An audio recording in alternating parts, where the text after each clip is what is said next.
ચાલો આજે અંગ્રેજી વાક્ય બનાવવાની એકદમ સિમ્પલ રીત સમજીએ. ઘણા લોકોને અંગ્રેજી વાક્ય બનાવવામાં મુશ્કેલી પડે છે, પણ એનો એક સરળ ઉપાય છે. જસ્ટ વિચારો, જેમ કાર બનાવવા માટે એના પાર્ટ્સને બરાબર ગોઠવવા પડે.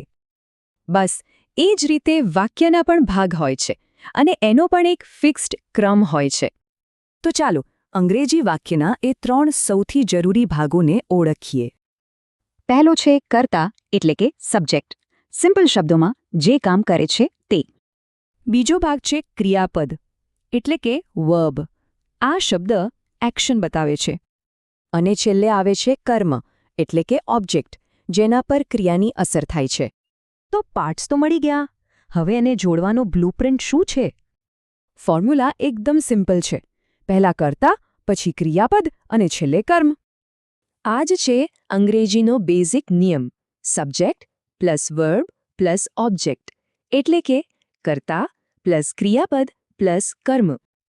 ચાલો આ બ્લુપ્રિન્ટ કામ કેવી રીતે કરે છે એ એક ઉદાહરણથી જોઈએ. ધર્મી અને દિવેશ પ્લે ચેસ.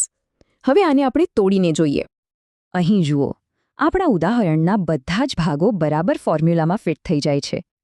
સૌથી પહેલા છે કર્તા, ધર્મી એન્ડ દિવ્યેશ, એટલે કે જેઓ એક્શન કરી રહ્યા છે.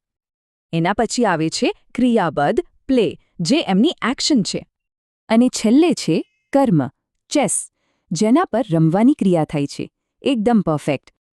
તો subject plus verb plus object, આ જ છે અંગ્રેજી વાક્યોનો પાયો. હવે આ બ્લુપ્રિન્ટ હાથમાં છે, તો હવે પછીનું વાક્ય કયું બનશે?